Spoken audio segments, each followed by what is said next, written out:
It's interesting that they're putting distance between the defendants and the end of their case. A lot of times, if you're going to put your client on, that's it. You leave the jury. That's the last thing.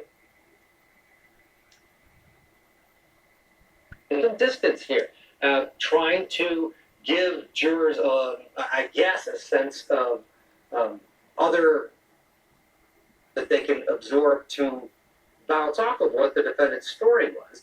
It's an interesting strategy. Right. I'm glad you pointed that out because that is true. Generally, we see that's the big moment, the big mic drop moment, and then everything seems to shift. And here they're still building their case. And we know they have no burden of proof, just a burden of production.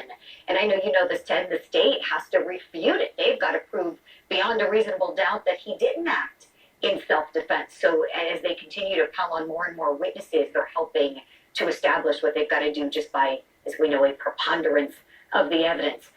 I want to ask you about something else big that happened, Ted, and this is outside of the courtroom, but regarding one of the big witnesses for the state, Gage Grosskreutz, the only person who survived these shootings, went on Good Morning America this morning and contradicted what he told the jury on the stand on cross. Let's take a look.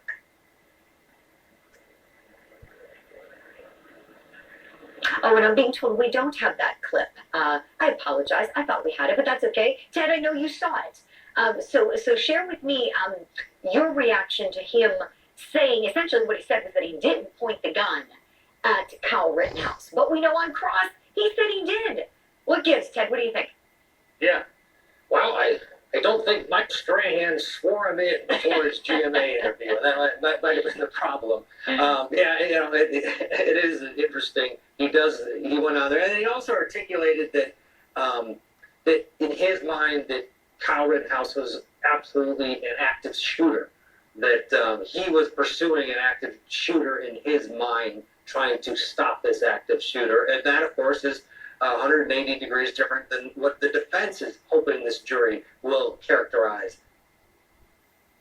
They want the jury to believe that he was a 17-year-old kid in over his head trying to run to law enforcement, and he was being chased. But this theme that the prosecution is laying out, that was articulated again by Grosskreutz on Good Morning America, along with his now claim that I didn't point the gun, even though we saw it.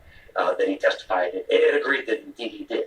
Exactly, Ted. You remember what followed the assistant prosecutor sitting there at the table. We always say optics matter, and he did the big face palm that was seen all around the Twitterverse after that acknowledgement from Gage Grosskreutz. So who knows? This is damage control. No, but it's happening outside the courtroom, and surely a lot of people watching the trial are paying attention to it as we are.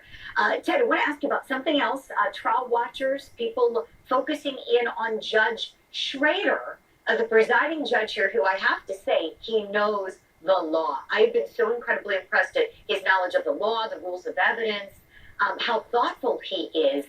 Yet some people who don't agree with him or are sending in hate mail. What have you found out being there, please? Yeah, it's really piling up. Judge Schrader talked about it today before the jury was brought in and just sort of addressed the attorneys. Apparently they are getting some as well. This is one of those cases that's absolutely divisive. You have an opinion about this case. It's either over here or it is over here. If you think things are going the wrong way for you, there's frustration. You see it online, you see it on social media, and some of that frustration now has been directed towards Judge Schrader. He has been inundated. The court has been inundated by emails. We've gone through them and looked at it, many of them. I've got a whole stack of them sitting right in front of me, and it is people at their worst, basically, is what this is. This is people saying things that are just absolutely horrendous that they would never say to someone's face. But it goes. I mean, this is pretty thick here, Julie. These are the emails that the judge is getting, and again, the language we cannot repeat here on TV. Right. But you get the idea of what they're saying. Oh, sure. And he said he's in control of it, and he's hoping that there'll be some repercussions maybe from people.